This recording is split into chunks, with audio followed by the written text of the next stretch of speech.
You ever hear a sentence that just stops you in your tracks? One of those ideas that seems so simple, but the more you chew on it, the bigger it gets? Well, that's exactly what we're going to do today. We're taking one single idea and just unpacking it piece by piece to see what it can tell us about how our own minds actually work. Let's dive in. So the idea we're jumping into is all about the strange, kind of clunky vulnerabilities of the human mind. And it's a thought that, I promise you, once you hear it, you might start looking at your own thoughts a little differently. It definitely made me hit the pause button. Okay, so here it is. I'm fascinated with how primitive the human mind still is. It can be misdirected so easily. That's it. That's the whole thing. But wow, there's a lot packed into those two little lines, isn't there? It's almost a little unnerving. So let's spend the next few minutes just taking this thing apart. Now look, this isn't just some abstract philosophical idea. This has real consequences for, everything.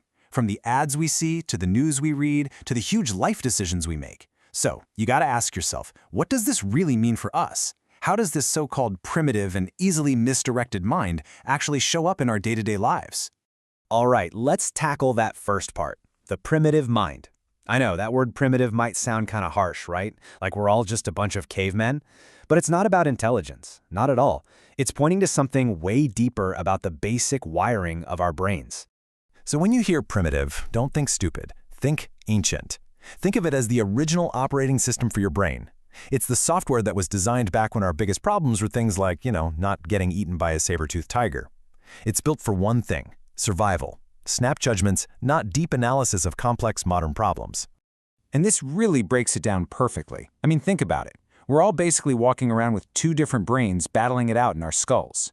You've got that lightning-fast, emotional gut feeling system, and then you've got the slow, careful, analytical one. And that constant tug-of-war between the two?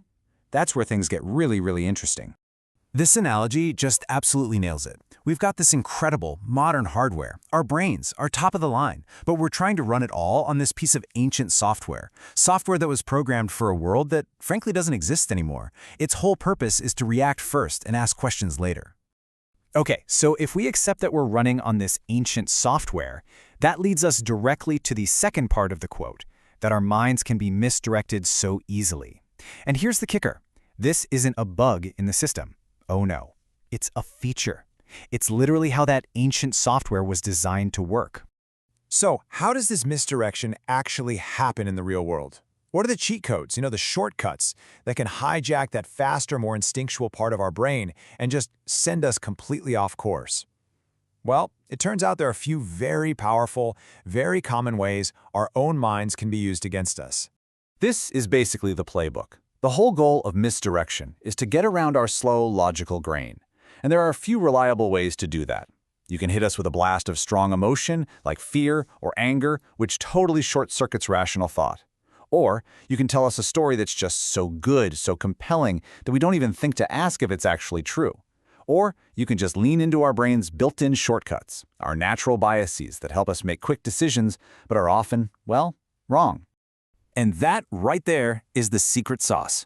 Our primitive brain, our instinct, it's not a fact-checker. It couldn't care less about facts. It's a reactor. It sees a pattern, it feels an emotion, and it just leaps into action, long before our logical brain has even had its morning coffee and started to ask, hey, wait a second, does this even make sense?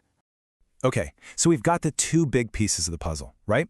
We have the primitive mind, that fast, ancient operating system, and we have the easy misdirection, the ways that old system can be totally exploited. So what happens when we click them back together? Let's just look at that quote one last time. Kind of hits different now, doesn't it? Suddenly, it's not an insult. It's just a description. It's an honest look at this incredible, powerful, ancient, and sometimes deeply, deeply flawed system that we're all using to navigate a world it was never, ever built for. So I guess I'll just leave you with this question. The next time you feel that instant gut reaction, that flash of anger from a headline, or that immediate certainty about something you just heard, what are you going to do? Are you just going to let that ancient software run its program? Or are you going to pause, maybe take a breath, and ask yourself, is it possible there's another way to see this?